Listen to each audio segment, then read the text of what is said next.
understanding and definition of old time music, it really includes a culmination of European and West African folk influences that sort of meshed and came together through immigration and the transatlantic slave trade.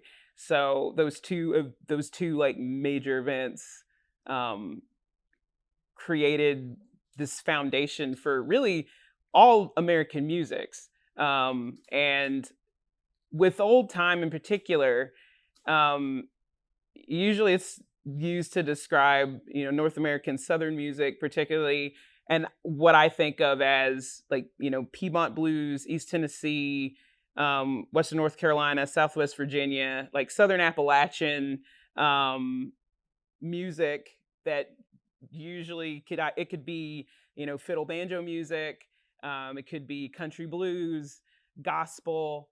Um, so yeah, those are sort of overall, that's the kind of definition I think of when I think um, of old time music. When I started the program, I really had no experience with any form of traditional music. For me, my journey started with um, doing a bluegrass group guitar class with Jack Tottle, sheerly out of curiosity. I had a semester where I decided I wanted to kind of take a break, but I wanted to take like some kind of music class or something, preferably guitar related. And when I came across the bluegrass guitar class in the catalog, I'm like, bluegrass guitar, like what is that? I had no idea what it was. All I knew about bluegrass was the Beverly Hillbillies or Deliverance, the very sort of, very narrow, I guess, narrow narrative of what being Appalachian is, like, so although I grew up in Chattanooga, Tennessee, which is part of Appalachia, but, I was completely disconnected from all of that.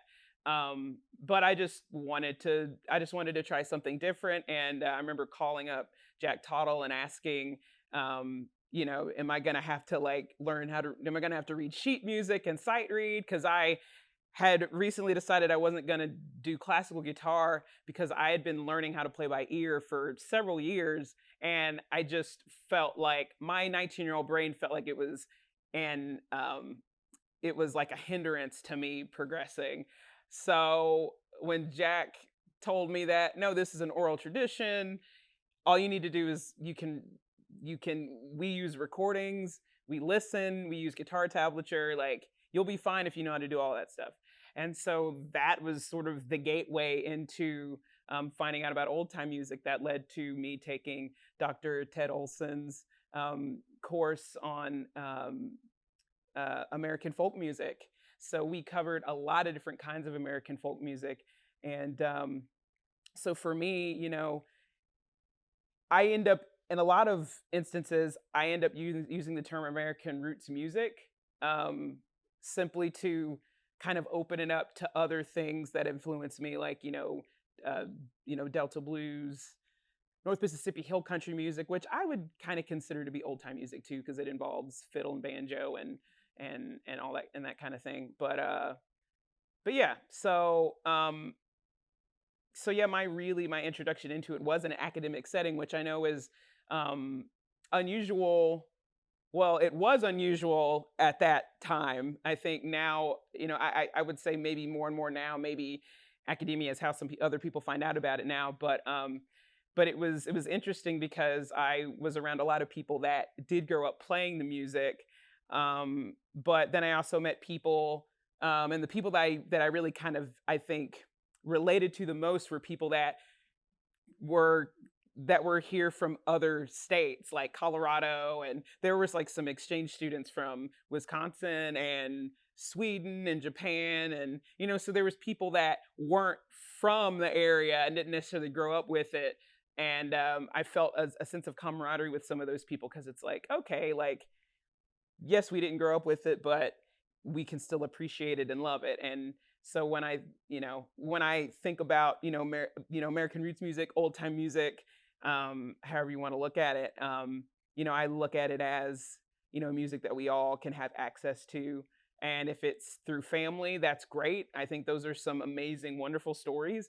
And getting introduced to it in an academic setting, I think, is also just as legitimate. I know there might be some debate about that, um, but yeah, that's where I learned about Appalachian identity, what it is to be Appalachian. It's where I realized, oh, I am Appalachian. I grew up in, middle class suburbia, and I grew up listening to, like, Blink 182 and Green Day. So, like, in my mind, I didn't know anything about what Appalachian meant. Everybody I was listening to was from either other countries or other parts of the world.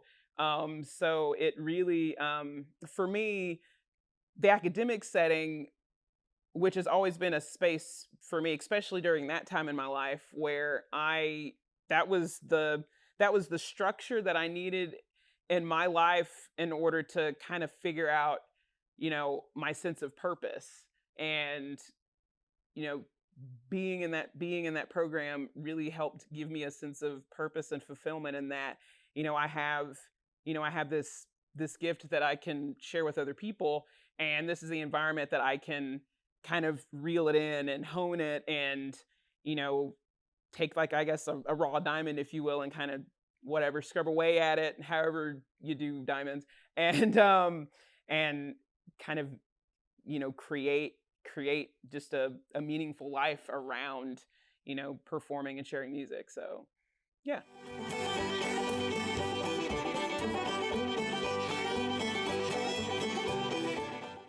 I think it's important for women to continue to remember what's happened before, and how and what role we want to play with the continuing story and legacy of women in music and old time music.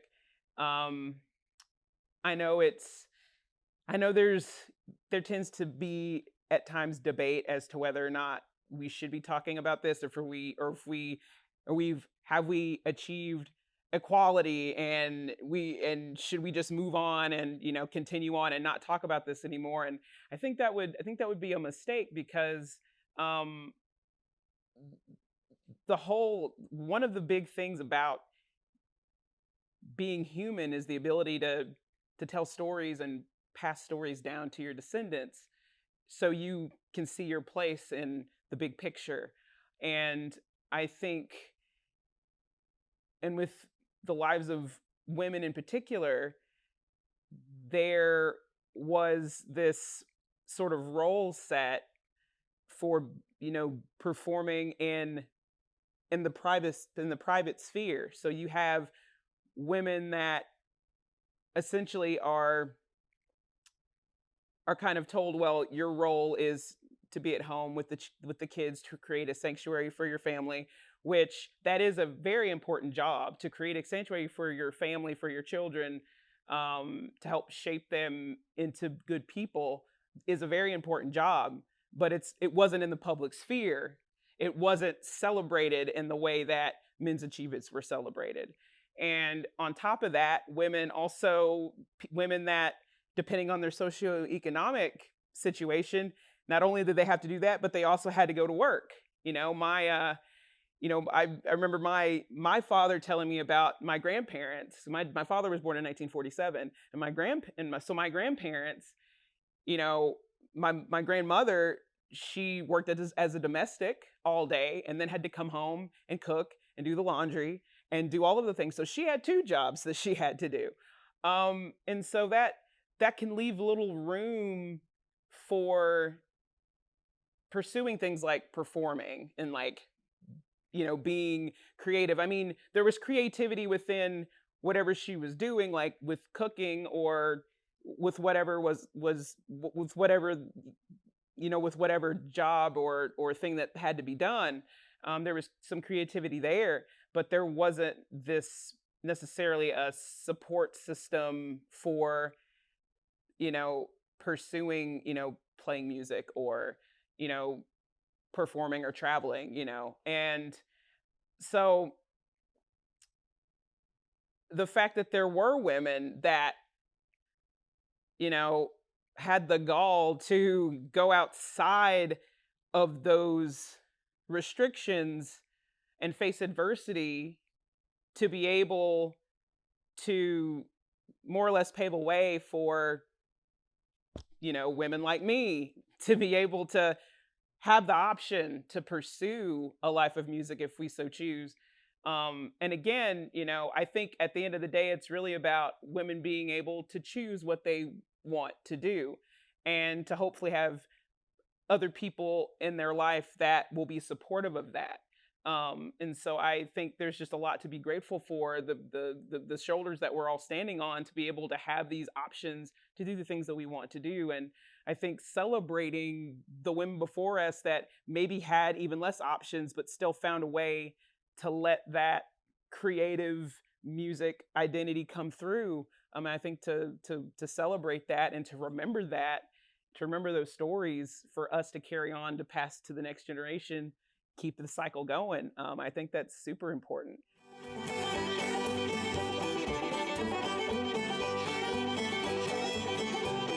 5 women in particular that definitely come to mind, and there are one of them's contemporary, the other 4 are older artists.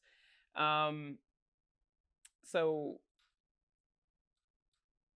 Elizabeth Cotton, Etta Baker, Maybelle Carter, Precious Bryant, and Rhiannon Giddens, which is the contemporary one. And the first 4 had an impact on me because during that time, I had the only fingerstyle experience that I'd had on guitar was classical guitar, which changed my world while I was playing guitar, because it really meant that my ability to be able to kind of be my own band was present, and that was really exciting for me. And so when I started learning about old time guitar, 3-finger style guitar, and then also learning about 2-finger style guitar from the Piedmont region, the first 4 women that I just named just really blew me away, because I think to be able to sing and to be able to sing and play guitar in that way, it's something that at the time I didn't realize, I think, how revolutionary that is, to be able to support yourself, how difficult that is. I mean, obviously it was a challenge, it was difficult, but it wasn't really until much later, as I started performing solo shows, how many people were just like, I can't even be, I like, just the idea of, just even rhythmically strumming and singing at the same time and changing chords, really thinking about everything that goes into it. I mean, it's a difficult task, and it's something that became second nature to me as I just continued to play guitar. And so, so these 4 women, and again, seeing women playing guitar is something that when I was playing, I didn't really see as much of that. I would see, a lot of women that were, playing, that would play piano as accompaniment, or would maybe be lead singer in a band, or would sing lead but always have a backing band, which nothing wrong with any of that. But, there was not a whole lot of examples. So to come into this music and kind of see, oh wow, there's these amazing women being celebrated for this, I thought was really powerful. And I remember specifically with Maybelle Carter, what I thought was interesting is, obviously I would hear the recordings, but then when I saw the video and realized, oh, she's playing fingerstyle. She's not even, because the way she was doing it it sounded very interesting. And when I saw what her hands were actually doing, I was like, oh wow, she's sort of like, she's kind of just, doing her own thing, which is really cool. Yeah, and also, I also kind of was thinking about, as I was driving over here, I was also thinking about the fact that, with this instance of Etta Baker and Elizabeth Cotton, Elizabeth Cotton stopped playing guitar for 25 years. You know, when she turned 17 and got married and had a kid, she just stopped playing guitar altogether. And then Etta Baker, you know, she stopped playing for a little while after her, after her husband passed away. But like neither one of them necessarily like went on to, like, neither one of them was in the position to make the decision, okay, I'm going to go on the road, I'm going to be a recording artist.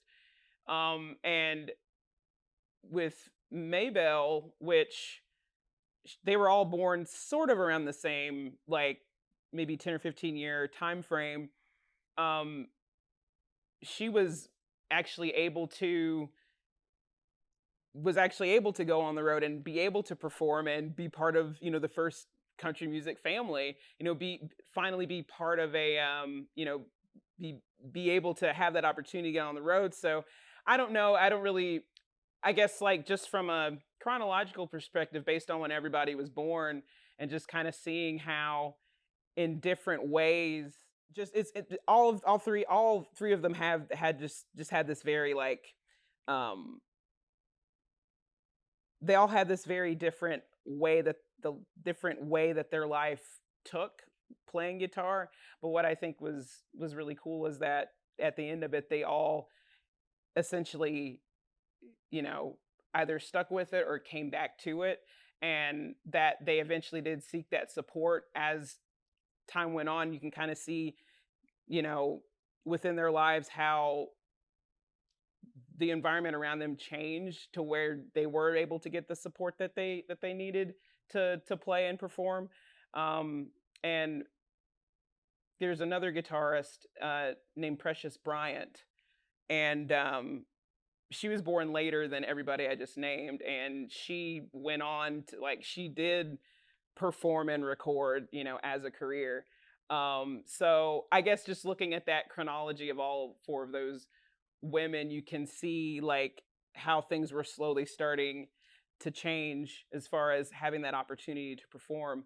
And then with Rhiannon Giddens, I mean, like, being able to be part of, reviving the black string band tradition, which I think was incredibly important work, because, unfortunately, as I mentioned earlier with the transatlantic slave trade, it created, a caste system based on race. And so even though enslaved people were released from being slaves, there was still this monumental undertaking of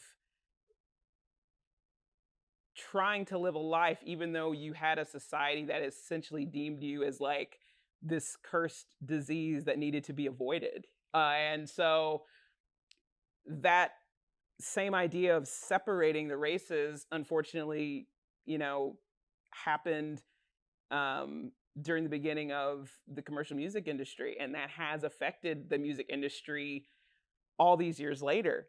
And the fact that Rhiannon and Justin Robinson and Dom Flemons of the Chocolate Drops, they met Joe Thompson. They were able to learn about an entire history that was not talked about because of the caste system, and to bring that to the forefront, I think it was such an important thing. And it really was the beginning of what we're seeing now in, even in contemporary country music, where now you've got more and more people of color who are like, hey, I like country music too. So again, the kind of, I guess, chronology with all of these women leading up to Rhiannon, and of course there's many, many more I'm not mentioning, but, to see again that legacy of every person before us making a little bit more headway for the next generation, and kind of seeing that kind of unfold.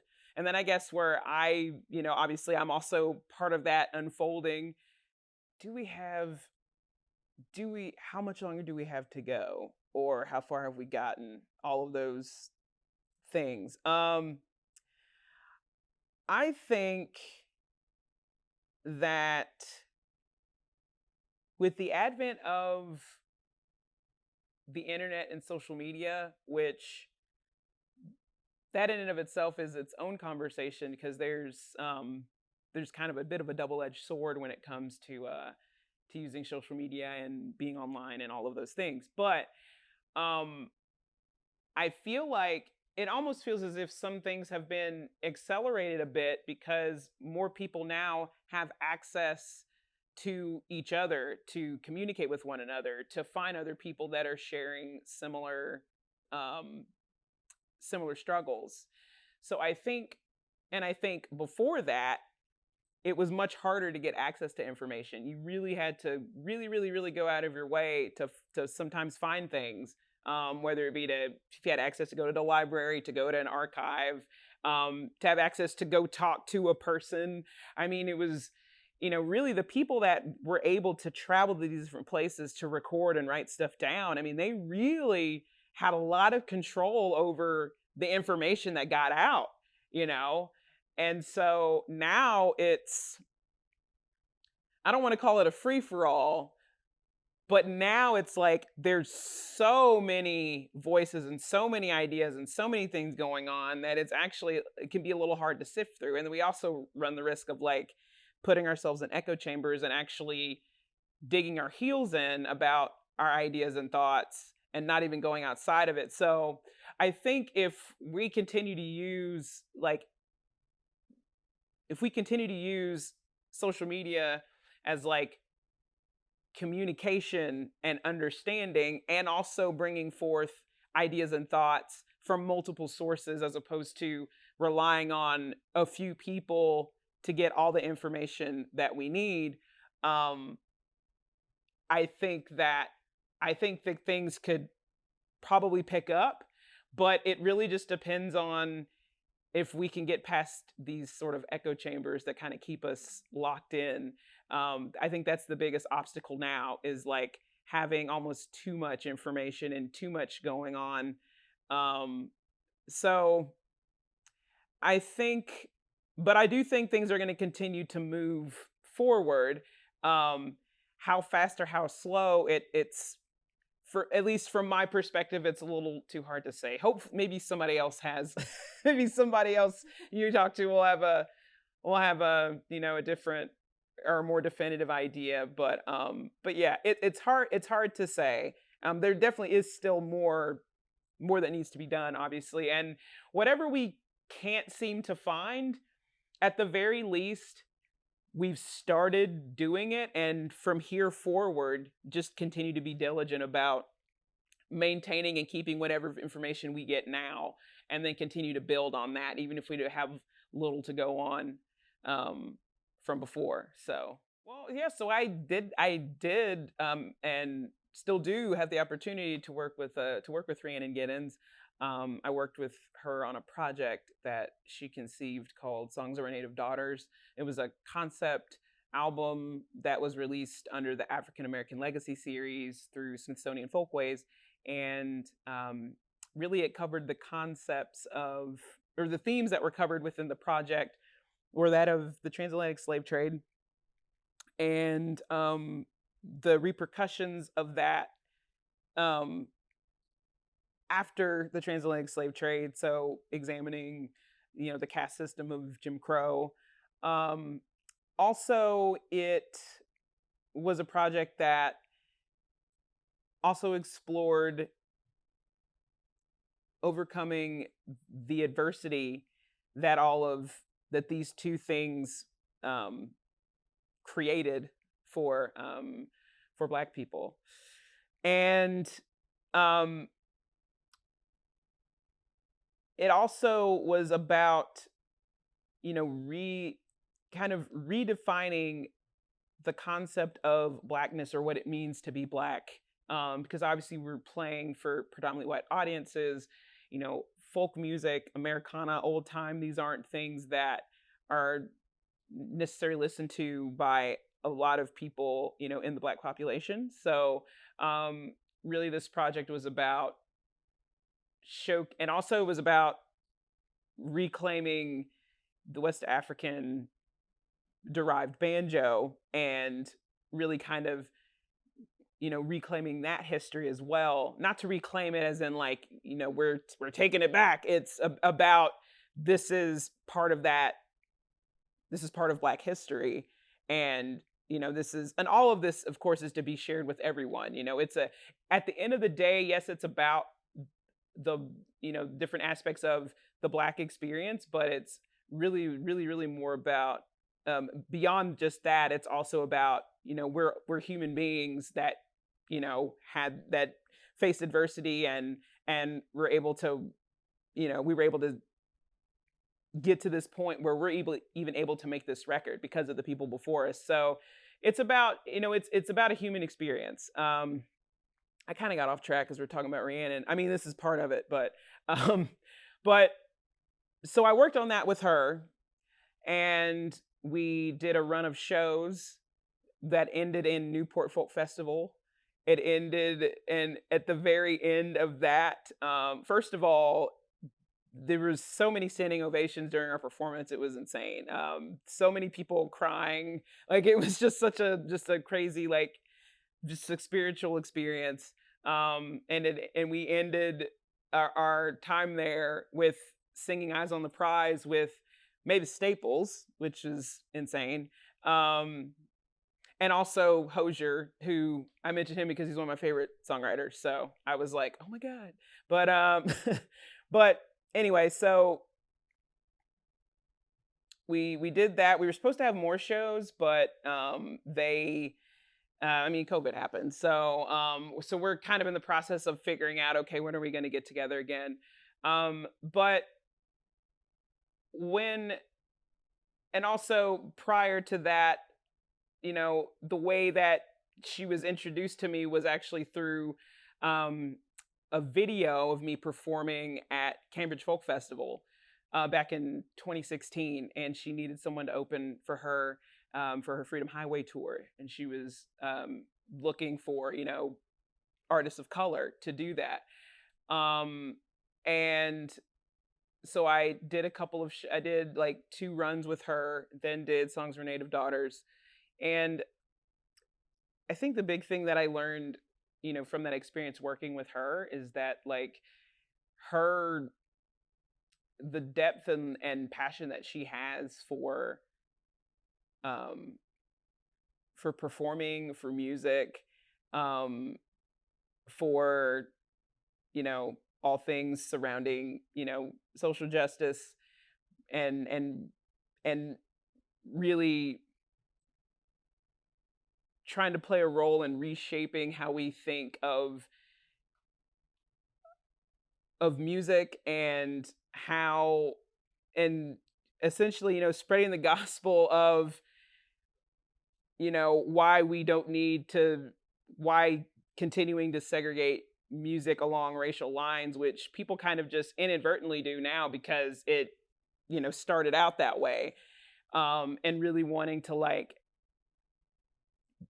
give the idea that you can really appreciate and love any kind of music regardless of your race, but also the fact that it shouldn't have to be a birthright to play whatever music you want to play, but at the same time, knowing that history and knowing that extra layer,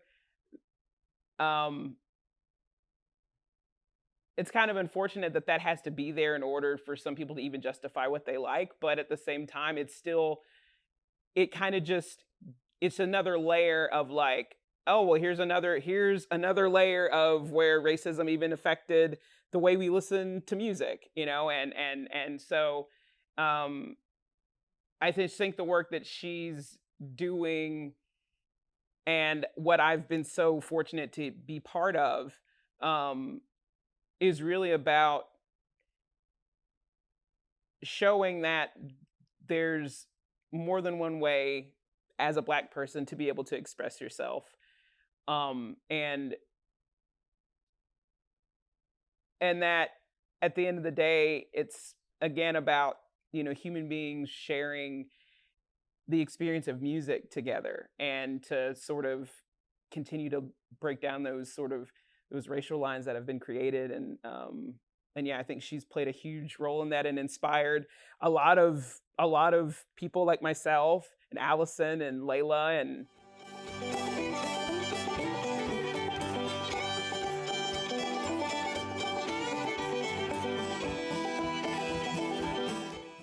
for me musically, old like what I've learned about old time music and the things and the finger style, the musical styles that I've learned, um, I I carry them with me all the time, and they come out they come out in all my songs.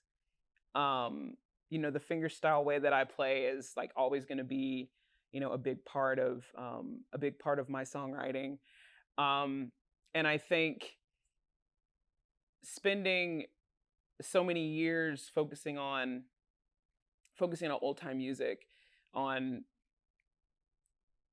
three finger style guitar, on backup rhythm guitar, um, spending a lot of time with that, and also with singing, of course, spending all my time with that music for me like created this really strong foundation um, for my own songwriting. I really didn't focus on songwriting at all for a really, really long time, and I was just honing in on this older music because for me it was important to like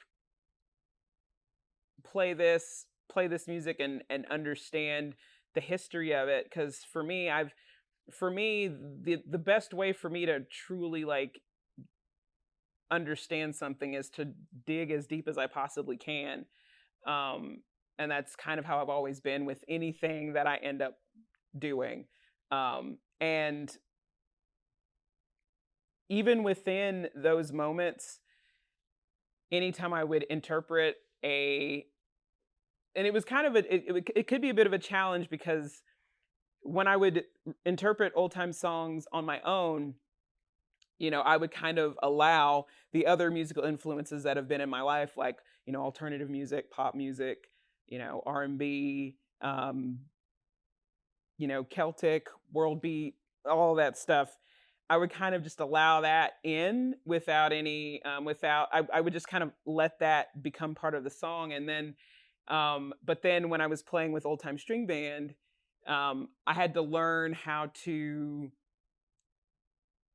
also be mindful of everyone that I'm playing with and what the goal of the band was. So I found myself sort of, um, it was a great exercise in learning how to do things within a particular setting, and then also allowing myself the freedom to do other things that maybe I couldn't explore here. So for me, it was a really good exercise in um, how to work with other people, it was a bit of a struggle for me because music was a solitary thing for a really long time. So when I would bring certain ideas to band and everyone was just like, I don't know if we can I don't know if we can do that. I don't know if we can pull that off, or whatever the case is, because it would maybe be a little too far outside of the scope. So it was really it was kind of an interesting, um, again, an exercise in understanding that like there's like more than one way to do things, but also recognize, and I think I sometimes I used to take it personally. Um, and I had conversations with my band director about this, where I would take things kind of personally, but it was really just about like it was outside of the scope of what what the band was and what that they were trying what was trying to be achieved. So I think for me, for my solo work, and once I graduated, I started like exploring all different kinds of avenues. I For a short while I played with some guys locally here, and we were more it was more like kind of like alternative blues rock, and I was able to kind of explore that aspect. I guess in a way it was just another form of like like I think of Bob Dylan going electric and like everybody losing their minds. Not to say that I don't know if maybe people did lose their minds. I don't know. People seem to like our liked our band, but I liken it to that a little bit because I'd been playing acoustic around one mic for years. So moving into playing like electric music was kind of a whole new world, and it was a little intimidating because everything was louder. Everything was a lot louder. There was a lot more equipment to think about. There was the amp and the cables and pedals, and there was just a whole new world. And so then, fast forward to now with my latest release that came out last year, it was really a culmination of all of these different experiences that I'd had and kind of finding a way to mesh them together.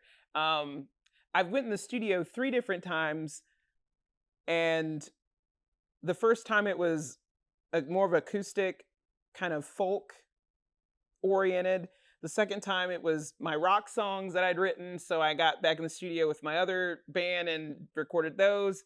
And then once I got signed to a label and connected with a producer, then it was like, okay, we gotta find a way to get all of these 2 different recordings and everything and get it cohesive. So then we re-recorded everything, and at the essence of it, what I wanted to keep, and luckily my producer agreed with me, which is why we worked together.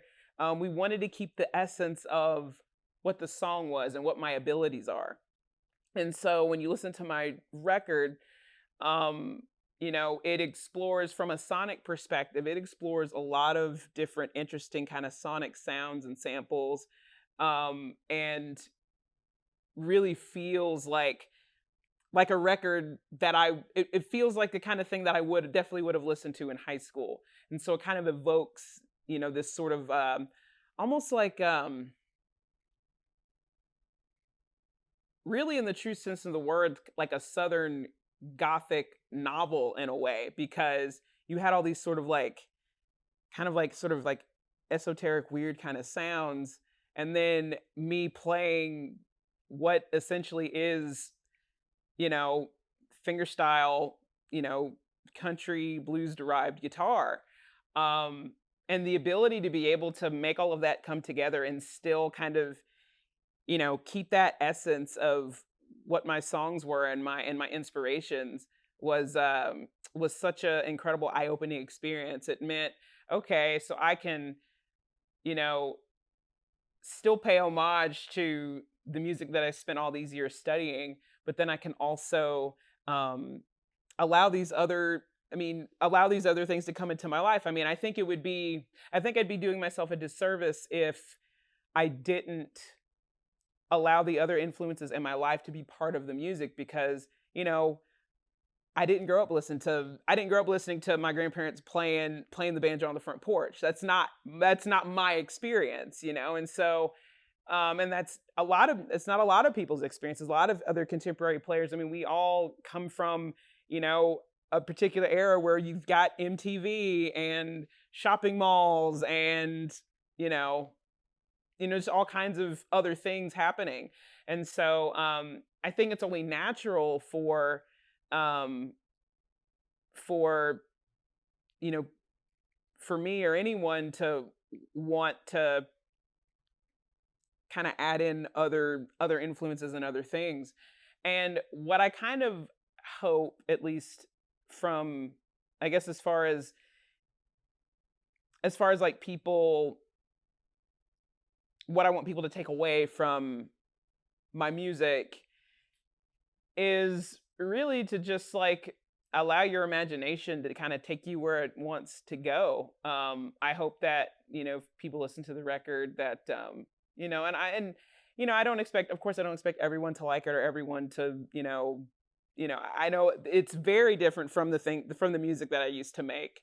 So I can understand if it's too jarring or too much, but I think as an artist and as a person creating art, I think it's important to create art that reflects where I am. And I think, again, I'd be doing a disservice to myself if I wasn't creating art, reflecting where I currently am. All of my favorite artists every album doesn't sound exactly the same. And even if someone does play several albums and they all sound the same, there's nothing wrong with that either. But for me, I I just want my art to reflect wherever it is I am at that time. And if it connects with someone that may be going through a similar moment, then I think that's awesome. I think there's all of us are out here playing. We've all got something to share, and I just hope that people are when they listen, they hope that they can you know feel something positive from it. So.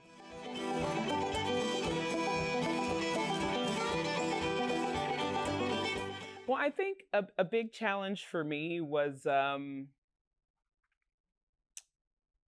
my how I was going to physically present myself to the world on stage, because I I grew up as a tomboy, and I had an entire period in my teens where I would get misgendered a lot. And also I had a deep voice. So some people they'd see my baggy clothes, they'd hear my deep voice. They would ignore really anything else that could have indicated that I was a woman. And, I would get misgendered, and it used to make me so angry. And I remember at one point, I just started to present more feminine because I thought that that's what I needed to do in order to be recognized as a woman. And while that worked, there was a period of time where I was like, well, this isn't really, I'm doing this for other people. I'm not really doing it for myself. And so, by the time I got to ETSU and started performing, the performance guidelines and for the bluegrass old time country music studies, guys would wear like a suit and tie. Women wore dresses, or you could wear pants. Like that was that was an option. And so I had to figure out, like, how am I going to dress myself? Because I would go to the women's section and I did the dress thing and it felt weird. And then finally I found like this fashion community on Tumblr of women that are female assigned at birth people that were masculine of center. And they identified it in a multitude of ways. Some of them were trans, some of them were non-binary wasn't really a term that was used at that time. But people that identified as like, androgynous, whatever. There was like, it was basically people that had, female bodies, but wanted to dress nice, but didn't want to wear a dress. And so I just followed that blog religiously because I was like, oh my God, I think this is it. This is what I want to do. So then I found ways because it was more than just about like getting a suit and a tie or getting a shirt. It's about like, also I want it to look good on me. I don't want it to be, huge and, not show any shape at all. And so I went down this path of like finding my style and really just having to go outside of the box to really find looks and clothes that made me feel powerful on stage, made me feel like I was me, So I would say that was one of the biggest challenges, because unfortunately just women are just picked apart way more for what they're wearing. And so my goal was to, even though I was dressing more androgynously, to get things to the point where you literally couldn't say that I looked bad. Even if you were confused or thought I should have been wearing a dress, like, you can't say that I look bad. So that was like my mission for like years and years and years. But then it also kind of started giving me like a bit of a complex to where if I wasn't wearing the exact thing that I needed to be androgynous, but also show that I'm you know, a woman and also look good.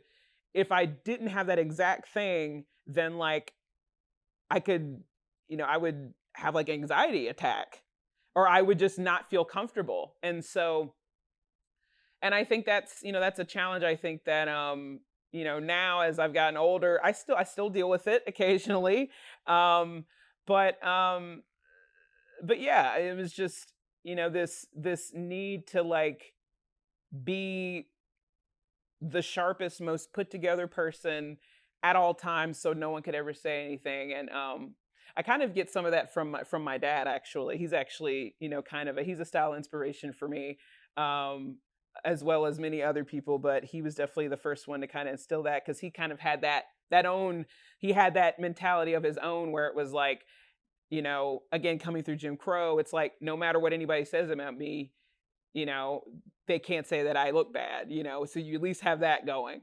So I think that's something I carry with me. But again, as I said, as a woman, there's even more scrutiny. And I feel like now there seems to be this embracing of unisex clothes.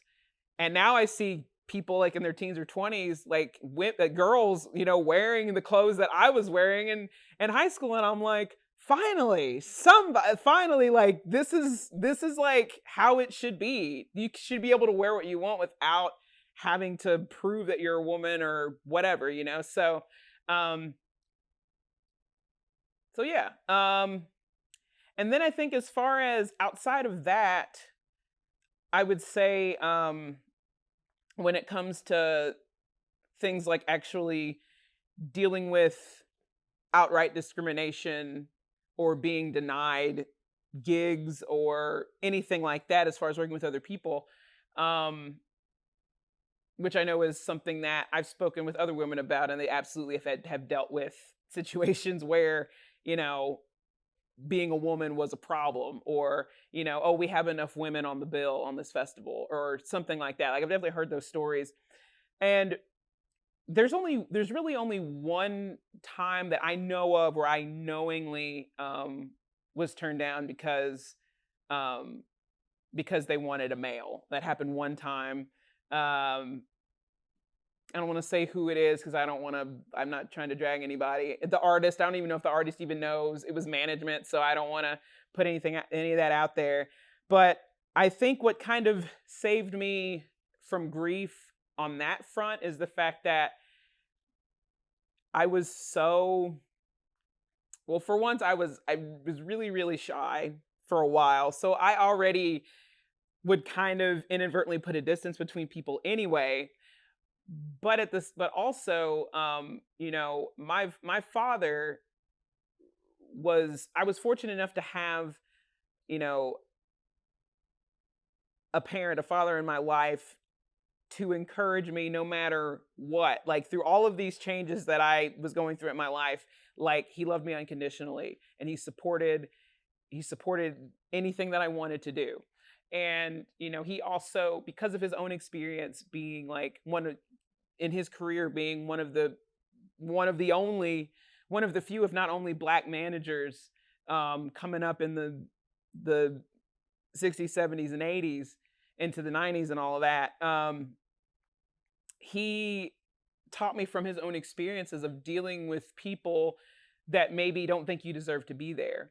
And he talked to me a lot about, knowing your own value, sticking up for yourself, not allowing people to walk all over you. And he traveled with me to a lot of my shows as well.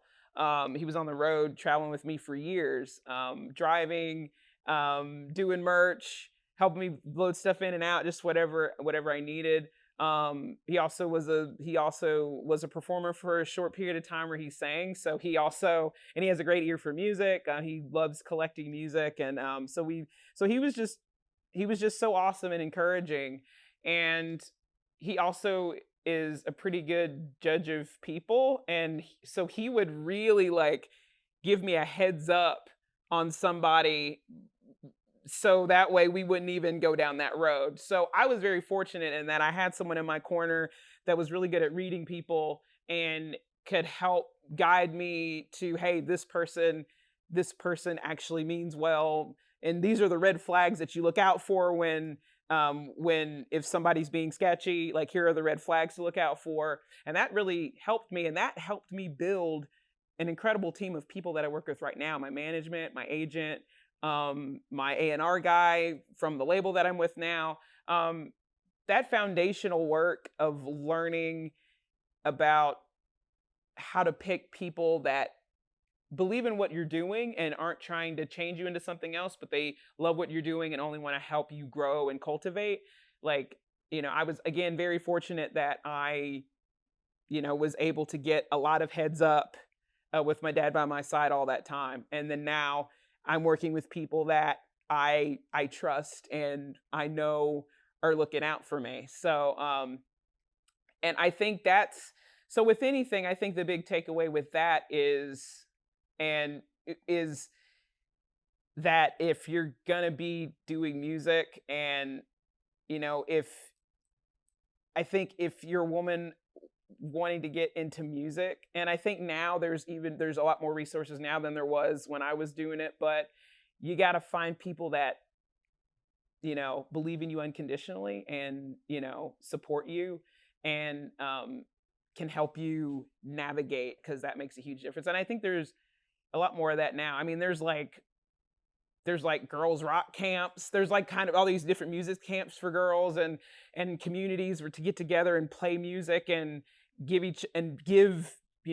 kids that guidance to do that. So I think there's a lot more resources now than there were before. And yeah, I think all that is super important. And it's unfortunate, again, like, I want to get to that point where we don't have to think about in terms of, I have to think about these things because I'm a woman. Like, obviously, like, that's never fun. And I think that's obviously still here. It's still something to be concerned about. But I feel like now there's just a lot more. There's just definitely a lot more. Seems like there's a lot more support now to kind of navigate that, and resources. But, I think every little bit helps. And obviously things like this exhibit are like play a role in that too. So yeah.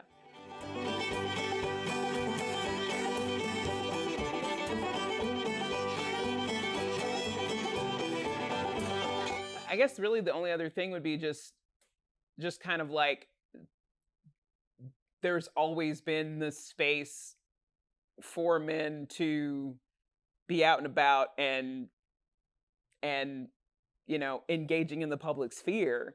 So it's like, and that again kind of, they just having the opportunity to do that without question, I think is probably definitely plays a huge role in why that's the case. And I think, yeah, just not to say that I don't necessarily think that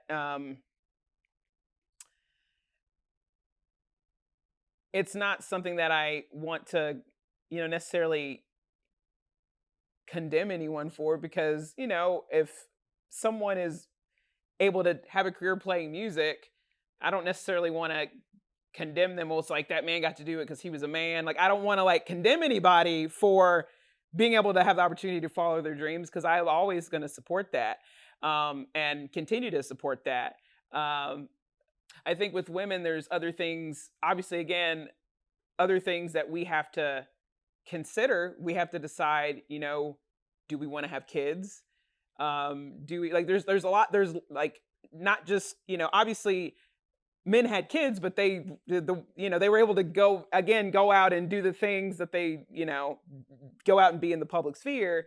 And so if a woman wants to do that, at some point, there's the question of, well, when do I want to have a child? You have to plan out, okay, I'm going to be pregnant for 9 months. I'm going to have to, there's all these other things. There's also, like, we have our best friend that visits us once a month, and it changes our hormones. And I mean, just biologically, there are certain processes that women have to deal with that we have to think about, that are different than what men have to think about. But I think regardless of that, and so that's going to look different. But I think But again, I think it's really about like the idea that, you know, say if a woman wants to have a child, but also still wants to play music, it's important that, the other women and men in our lives are going to be willing to support that and help find a way to make that work.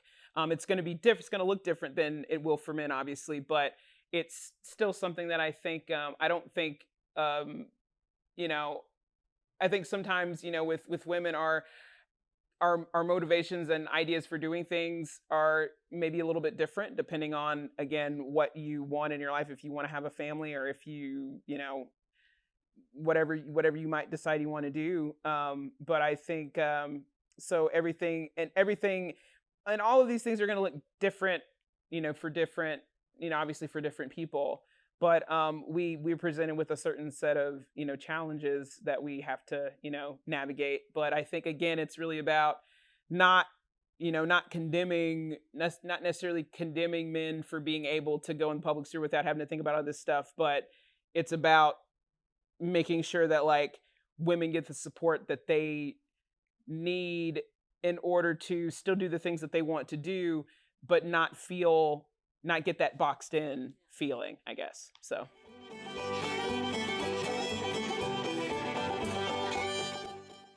yeah, I mean, I think it matters because, again, it's part of our music history. I mean, thinking about, and in particular, especially musicians, I really think it's important to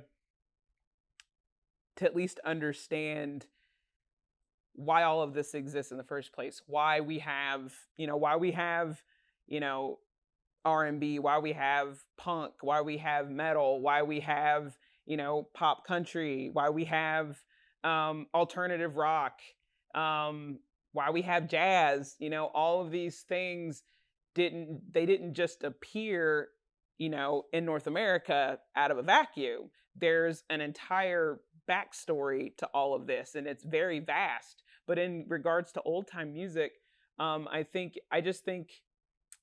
it's important, at the very least, to at least understand the history, because and all the good, bad, and ugly that came with it. Because if we're going to move forward,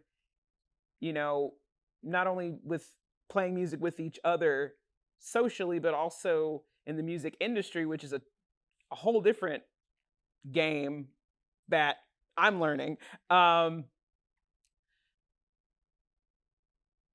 think one of the only ways for people to continue to melt away that racial barrier with music is to understand how it came to be in the first place, and to ask the question, why is it that if I like a country song, that why is it that it's assumed that I'm acting white? Or why is it if a white person listens to hip hop that they're trying to act black? Like, why do we have these notions to begin with? And again, going back to learning that history of how it all came together, even if a person doesn't necessarily want to play old time music for whatever reason, maybe it's just not their thing stylistically.